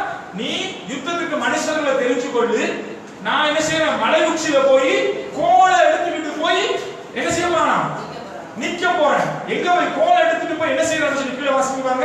வாசிங்க. யோசுவா தனக்கு மோசே சொன்னபடியே செய்து அமலேக்கியரோடு யுத்தம் பண்ணினான். மோசேயும் ஆரோனும் ஊர் என்பவனும் மலை உச்சியில் ஏறினார்கள். சொன்ன மாதிரியே யோசுவா ஆட்களை யுத்தத்துக்கு ரெடி பண்ணி யுத்தத்துக்கு போய் நிக்கிறாரு. மோசேயும் ஆரோனும் ஊர் என்பவனும் என்ன செய்யறான்? மலை உச்சிக்கு போயிட்டாங்க. வாசிங்க. மோசே தன் கையை ஏறெடுத்துகையில் இஸ்ரவேல் மேற்கொண்டார்கள். மோசே தன் கையை கோலை உயர்த்தி கையை மேல தூக்கி பிடிச்சிட்டு இருக்கிற பொழுது இஸ்ரவேலர்கள் மேற்கொண்டார்கள். அவன் தன் கையை தாழ விடும் பொழுது அமலேக்கியர் மேற்கொண்டார்கள். இந்த வசனத்துல நான் வாசிக்கிற பொழுது மோசே மலையில இருந்து மோசே இஸ்ரவேலுக்கு விரோதமா யுத்தம் பண்ணுகிற யுத்தம் கீழே நடந்துகிட்டு இருக்குது. மோசே மலை உச்சியில போயிருந்து கையை உயர்த்தி தேவனை நோக்கி கூப்பிடுறான். என்னத்துக்கு? வெற்றி வேணும், ஜெயம் வேணும் சொல்லி கூப்பிடுறான். மோசே கையை உயர்த்திக்கிட்டு இருக்கிற பொழுது இஸ்ரவேல் ஜனங்கள் அமலேக்கியரை மேற்கொண்டார்களாம். மோசே கையை கீழே விட்ட பொழுது அமலேக்கியர் இஸ்ரவேலை மேற்கொண்டார்களாம். இங்க என்ன நடக்குதுன்னா, மோசே அவன் அவ்வளவு பெரிய வில்வித்த காரணம், அவ்வளவு பெரியவனா இருந்தாலும், தேவனோடு கூட சஞ்சரிக்கிறவனா இருந்தாலும், அவனுடைய இருந்த படை வீரர்களோ தன்னுடைய மனுஷனை அவன் நம்பல. யார போய் நம்பினா?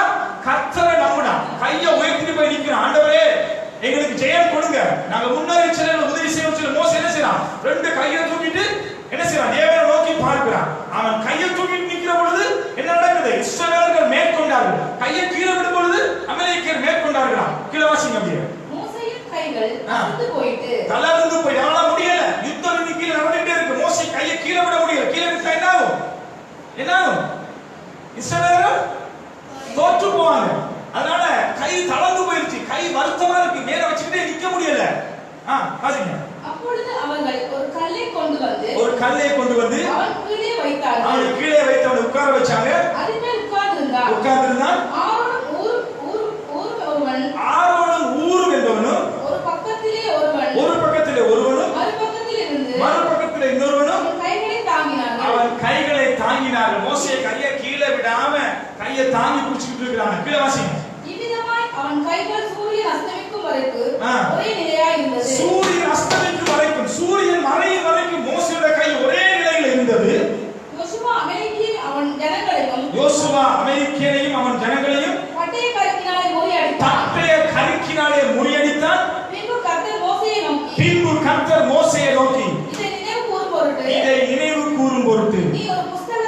நீ ஒரு புத்தகத்தில் எழுதி யோசுவாவின் செவி கொடுக்கும்படி யெகோவாவின் செவி கேட்கும்படி வாசி.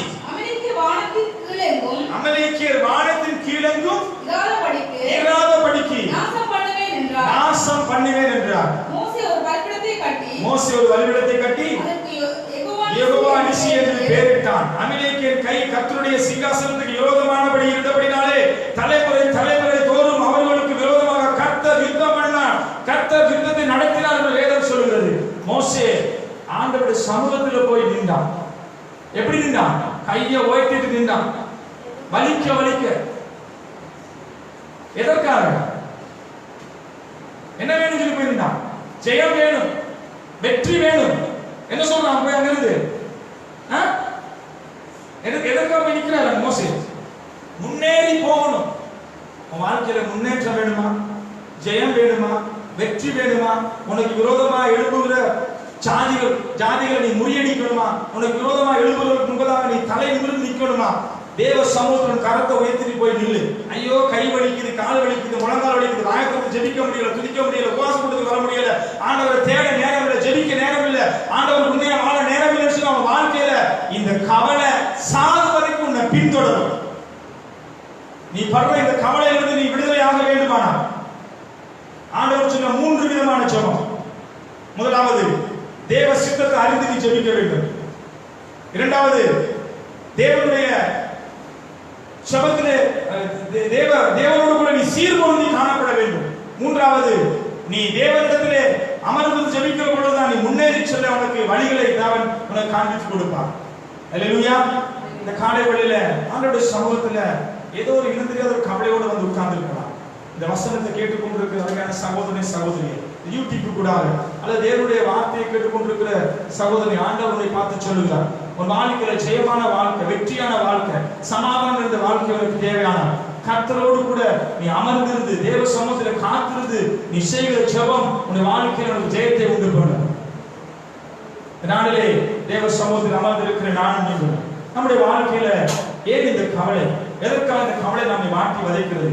நீ தேவ சித்தத்திலே வாழ்ந்து கொண்டிருக்கிறாயா? தேவ சத்தத்தை கேட்கிறாயா?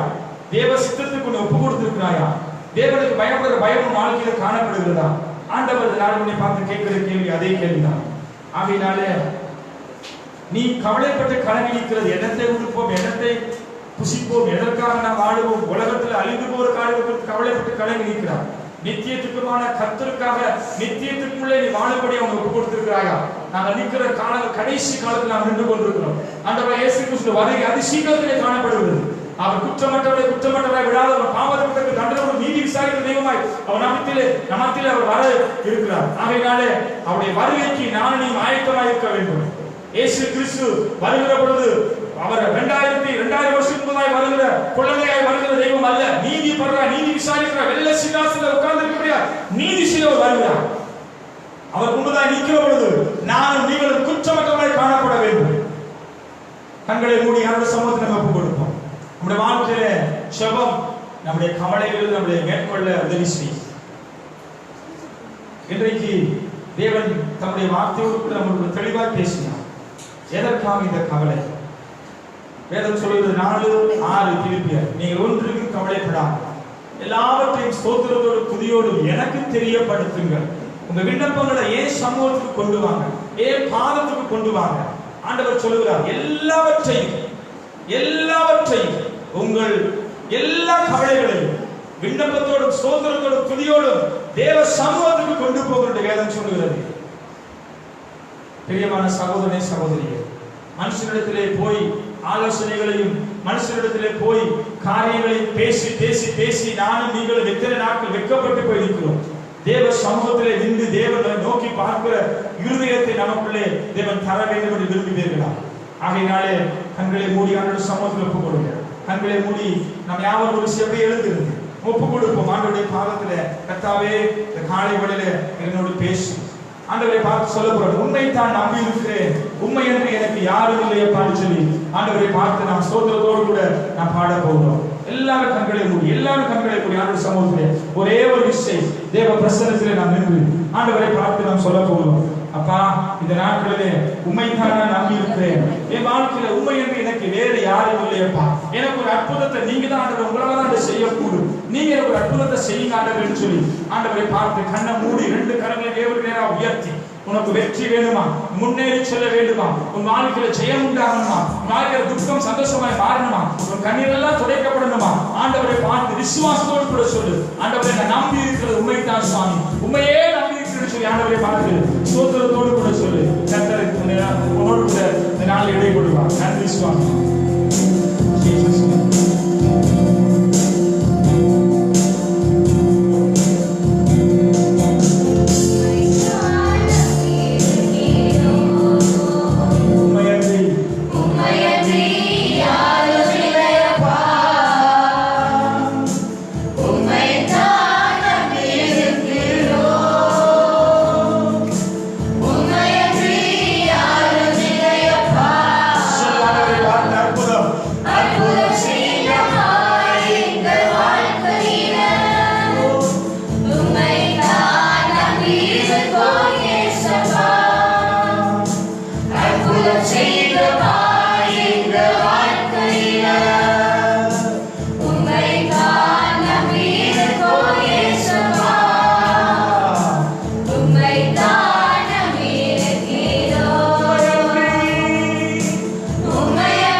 சர்வ வல்லமை உள்ள ஆண்டவரே, காலை வேளையிலே பேசிய உடைய வார்த்தைகளுக்காக நன்றி தகப்பனே.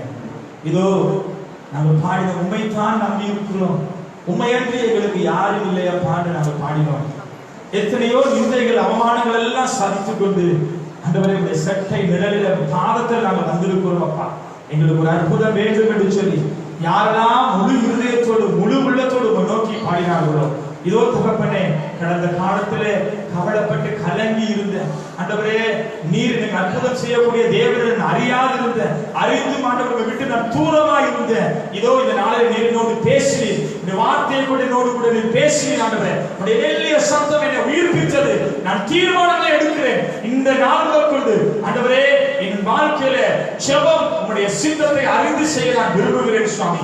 ஜெபம் என் வாழ்க்கையில தடைகளை உடைத்து முன்னோக்கி செல்ல அது உதவியாக இருக்கும் என்று நான் நம்புகிறேன் சுவாமி. ஆண்டவரே, ஜெபம் தாமதிக்காது, அது எனக்கு எப்போ தாமதித்தாலும் அது எனக்கு அதுல அற்புதத்தை செய்யக்கூடிய தெய்வம் என்று நான் நம்புகிறேன் என்று சொல்லி இந்த 3 காரியங்களை நான் விசுவாசித்து என்னை ஒப்புக் கொடுக்கிறேன் தகப்பனே.